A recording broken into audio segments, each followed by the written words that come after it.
Volgende Sondag vier ons Pinkster en ek wil graag met jou praat oor Elisa en Elia se mantel.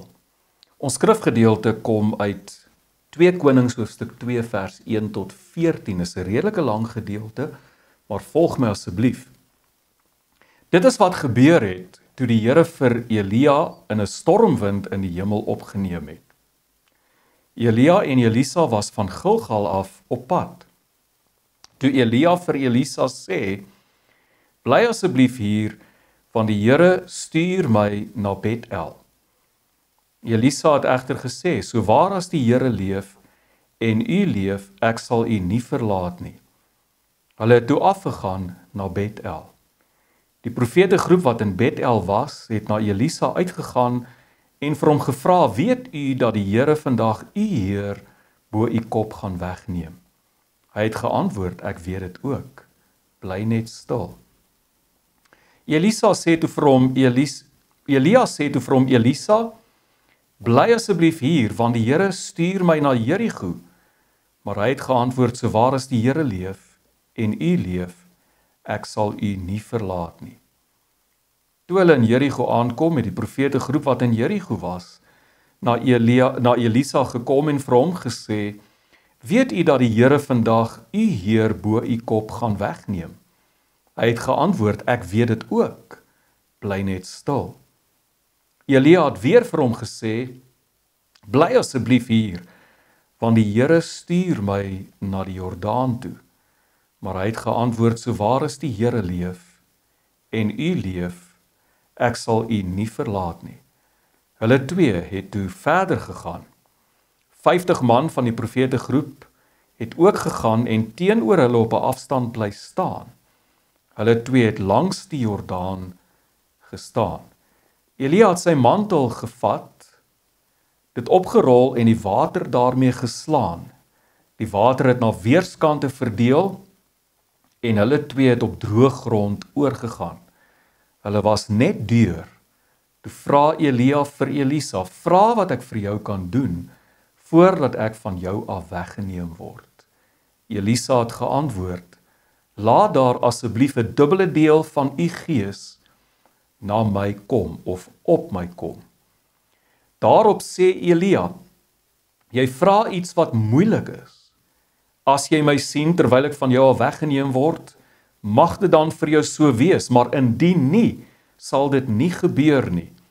Terwyl hulle nog so loop en praat, is daar skielik 'n strydwa van vuur en perde van vuur. Dit het skeiding gebring tussen hulle twee en Elia het in die stormwind opgegaan na die hemel. Elisa het dit sien gebeur en het bly uitroep, my vader, strydwa van Israel en sy perde. Toe hy hom nie meer kon sien, het hy sy klere vasgegryp en in twee geskeur. Hy het Elia se mantel wat van hom afgeval het, opgetel, omgedraai en by die kant van die Jordaan gaan staan. Toe neem hy Elia se mantel wat van hom afgeval het, slaan die water en sê, waar is die Here, die God van Elia? Ook hy het die water geslaan en die water het na weerskante verdeel en Elisa het oorgegaan. Tot sover die Here seën hierdie woord in ons harte. Naas Moses is Elia waarskynlik die vernaamste profeet van die Ou Testament. Jesus het saam met Petrus, Johannes en Jakobus teen 'n berg opgeklim en bo op die berg het hy voor hulle oë, of is hy voor hulle oë verheerlik. En twee persone het saam met Jesus daar verskyn. Die een was Moses en die ander een was Elia. Ek sê weer, naas Moses is Elia waarskynlik die vernaamste profeet van die Ou Testament. In ons skrifgedeelte het Elia aan die einde van sy bediening gekom. En dit was tyd gewees om oor te gee aan Elisa, sy leerling, sy volgeling, en sodat Elisa kon voortgaan met sy bediening. En daarom onderneem Elia 'n laaste reis saam met Elisa. Hulle begin by Gilgal in die laagte van die Jordaanvallei. En dan klim hulle met 'n steil pad in 'n noordwestelike rigting na Bet-El toe. En van Bet-El af keer hulle in 'n suidoostelike rigting terug na Jerigo toe, wat ook in die Jordaanvallei gelê het. En dan van Jerigo af beweeg hulle na die Jordaanrivier toe. Waarom sou Elia hierdie ronde doen? Waarom sou hy by hierdie 3 punte, by hierdie 3 dorpe, by Gilgal, by Bet-El en by Jerigo aandoen? Want al 3 hierdie plekke was belangrike sentrums waar profete, leerlingprofete in gemeenskappe saam gewoon het. By hierdie plekke kom van hierdie profete en tree dan ook in gesprek met Elisa. Elisa wat self ook 'n leerling profeet was. Dit lyk of Elia hierdie ronde doen om die hele profetiese gemeenskap bymekaar te kry, sodat hulle getuies kon wees van die einde van sy bediening en van die begin van Elia se bediening. Sodoende bevestig Elia voor die oë van die hele profetiese gemeenskap dat niemand anders nie, geen ander persoon nie, behalwe Elisa, sy opvolger is en dat sy profetiese gesag nou oorgaan na Elisa toe. En dan kom Elia en Elisa by die Jordaanrivier en Elia haal sy mantel af, rol dit op en hy slaan op die water van die Jordaanrivier. En die rivier gaan oop voor hulle en hulle stap deur na die ander kant toe, net soos wat die Rooi See voor Moses oopgegaan het, net soos wat die Jordaanrivier voor Josua oopgegaan het. Hierdie is met ander woorde 'n goddelike kruispad, 'n goddelike kruising, 'n oorgang, 'n goddelike oorgang van die een bedeling na die volgende bedeling, van die bedeling van Elia, 'n oorgang, goddelike oorgang, na die bedeling van Elisa. En toe hulle aan die ander kant is, skielik is daar 'n strydwa van vuur en perde van vuur en in 'n stormwind vaar Elia op na die hemel toe. Nou hierdie is 'n unieke gebeure in ons hele Ou Testament. Ons lees wel van Henog wat ook lewendig opgeneem is in die hemel. Maar hierdie is die enigste keer in die hele Ou Testament waar iemand se hemelvaart vir ons beskryf word en sodoende bevestig die Here ons God die sukses van Elia se bediening en dat hy nou sy bediening vervul het. Daar's 2 dinge wat ek graag onder jou aandag wil bring oor Elisa. Die eerste ene is dat Elisa Elia se disipel was. Elisa was Elia se disipel, sy volgeling wat by hom geleer het. Elisa was besig om te ploeg. Toe Elia daar aankom, sy mantel afhaal en dit oor Elisa gooi. Elisa het onmiddellik geweet wat dit beteken. En hy het alles gelos waarmee hy besig was. En hy begin om Elia te volg. Nou let asseblief op, dat dit nie Elisa was wat uit sy eie uit besluit het om Elia te volg nie. Nee. Dit was Elia gewees wat Elisa uitgekies het tussen al die ander mense van Israel het Elia vir Elisa uitgekies om hom te volg. Nie een van Jesus se disippels het uit hulle eie besluit om Jesus te volg nie. Dit was Jesus wat elkeen van hulle uitgekies het. En net soos wat Elisa alles gelos het en Elia begin volg het, op dieselfde manier het Jesus se disippels alles gelos waarmee hulle besig was en hulle begin om Jesus te volg. Is dit ek en jy wat uit ons eie uit besluit het om Jesus te volg? Sekerlik moes ons ja sê. Sekerlik moes ons 'n besluit neem en ja sê en moes ons ook besluit om alles te los. Maar was dit ons wat in die eerste plek besluit het om Jesus te volg? Of is dit hy wat in die eerste plek ons uitgekies het? Hoor wat sê Jesus in Johannes 15 vers 16. Hy sê, julle het my nie uitgekies nie, maar ek het julle uitgekies en aangestel. Wat 'n voorreg. As hierdie besef tot jou en my kan deurdring.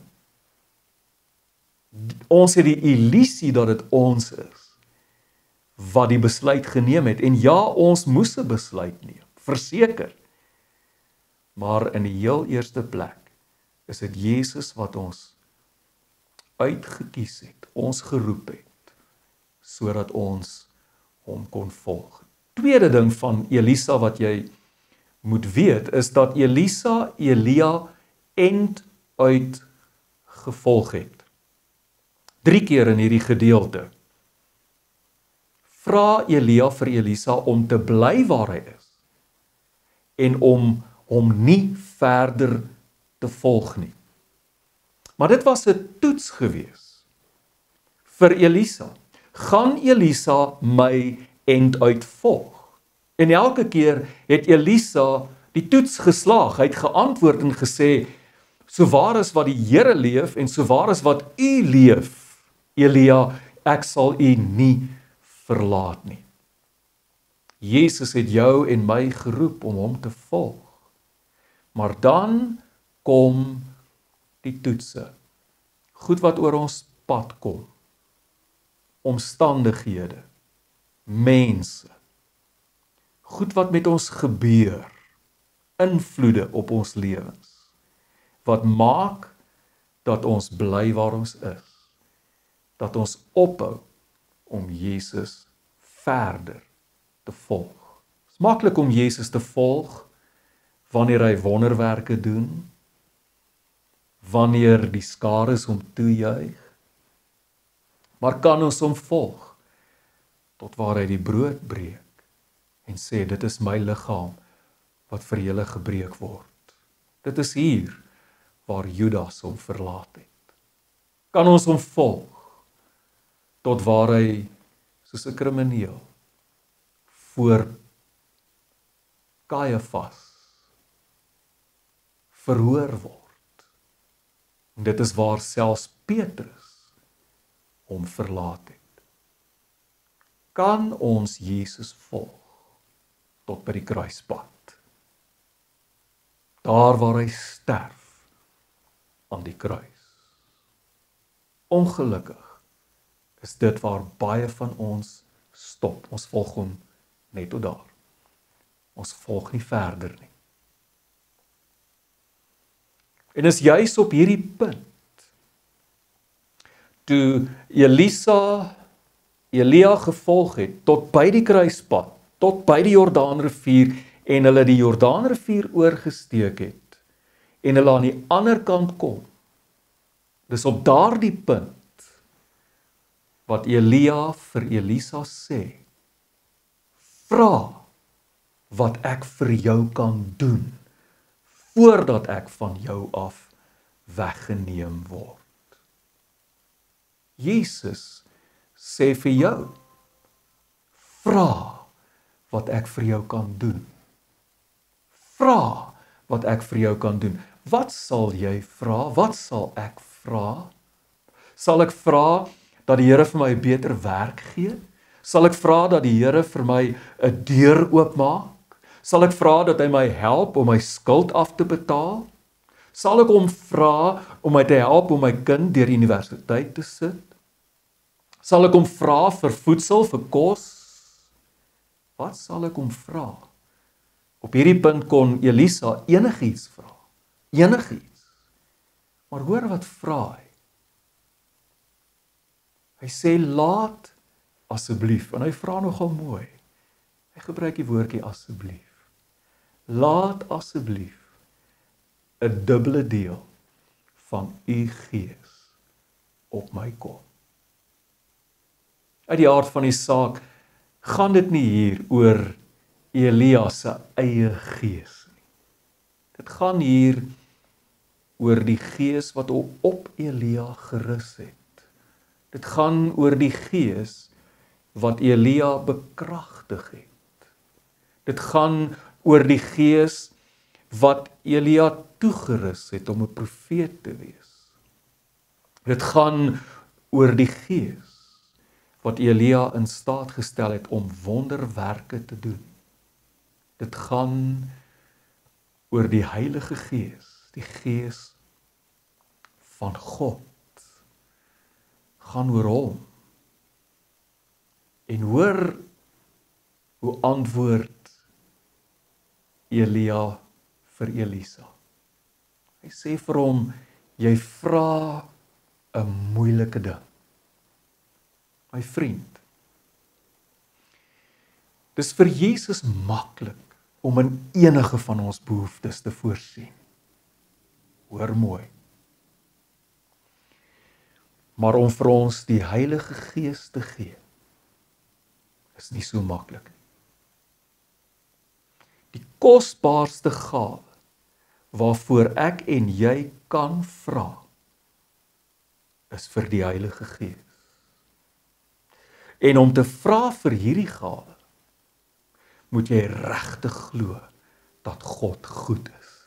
Want net 'n Vader wat goed is, regtig goed is, sal vir jou so 'n kosbare geskenk gee as die Heilige Gees. Hoor wat sê Jesus in Lukas 11 vers 13. Hoeveel te meer sal die hemelse Vader, hy begin eintlik so en sê, as julle aardse vaders wat sleg is, weet om vir julle goeie geskenke te gee, dan gaan Jesus aan en hy sê, hoeveel te meer sal julle hemelse Vader, en die implikasie is, ons hemelse Vader wat goed is, teenoor ons aardse vaders wat nie goed is nie. Hoeveel te meer sal ons hemelse Vader wat goed is, die Heilige Gees gee aan hulle wat hom vra. My vriend, dis teleurstellend as ons Jesus gevolg het tot by die kruispad, daar waar hy sterf aan die kruis. As ons hom gevolg het deur die kruis tot by sy opstanding.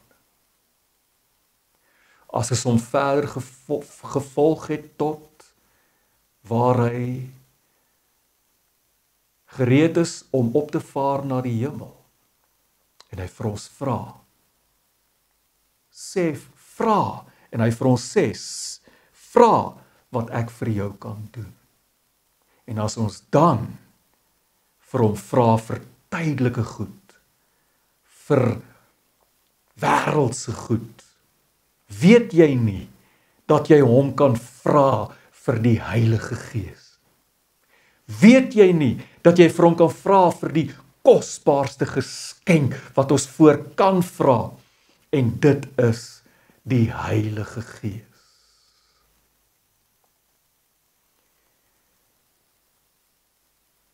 Elisa vra Elia vir 'n dubbele deel van die gees wat op hom gerus het.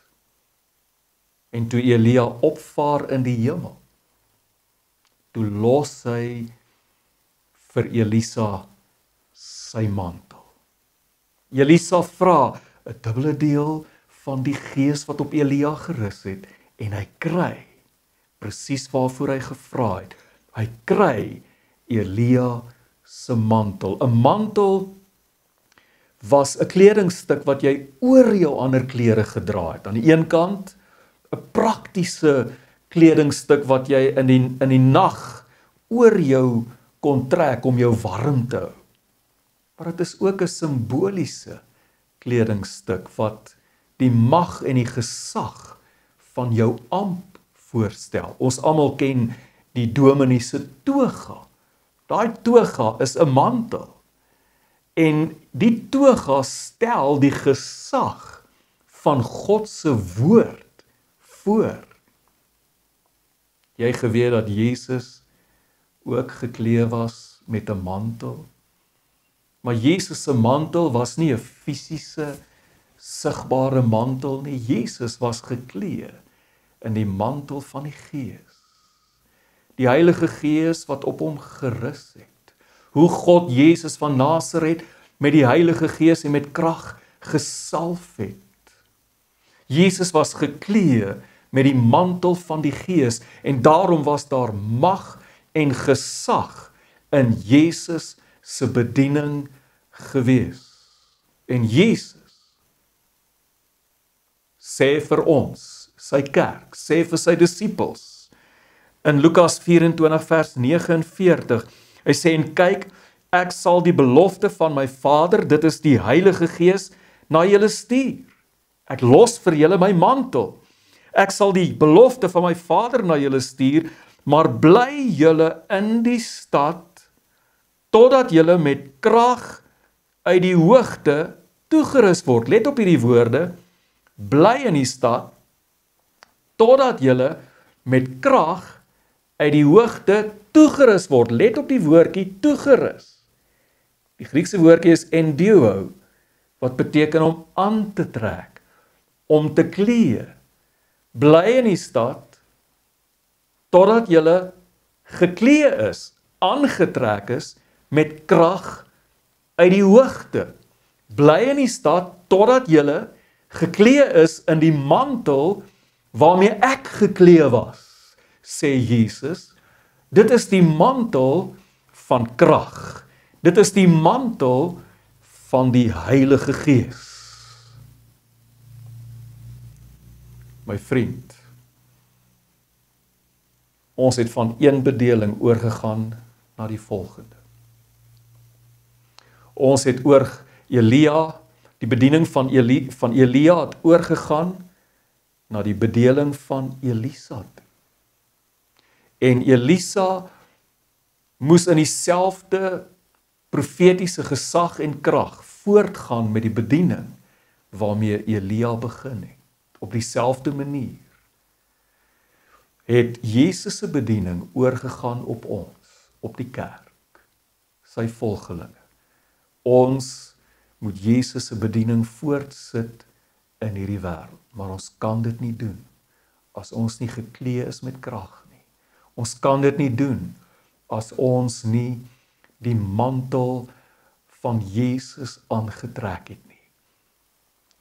Elisa het gevra vir 'n dubbele deel van die gees wat op Elia gerus het. En Elisa het presies gekry waarvoor hy gevra het. Het jy geweet dat daar 8 wonderwerke vir Elia opgeteken is in ons Bybels? Hoeveel wonderwerke is daar vir Elisa opgeteken? 17. Met ander woorde, bietjie meer as dubbel. Elisa vra vir 'n dubbele deel van die gees wat op Elia gerus het. En bietjie meer as 2 keer so wonderwerk, soveel wonderwerke as wat Elia gedoen het Elisa gedoen. Hy het gekry waarvoor hy gevra het. En Jesus sê vir ons in Lukas 24, in Johannes 14 vers 12, hy sê, wie in my glo, hoor mooi, hy sê, wie in my glo, sal ook die werke doen wat ek doen, en hy sal nog groter dinge as dit doen, omdat ek na die Vader gaan. My vriend, jy het Jesus gevolg tot by die kruis, tot by die kruispad. Ek nooi jou vandag, volg hom verder. Volg hom tot waar hy opstaan uit die dood. En as jy daar gekom het, volg hom nog verder. Volg hom tot by sy hemelvaart. Tot waar hy vir jou vra, of vir jou sê, vra wat ek vir jou kan doen. En dan, my vriend, vra dat hy vir jou sy gees sal gee. Vra dat hy jou sal klee met krag uit die hoogte. Vra dat sy mantel op jou sal kom. Mag die Here jou seën. Amen.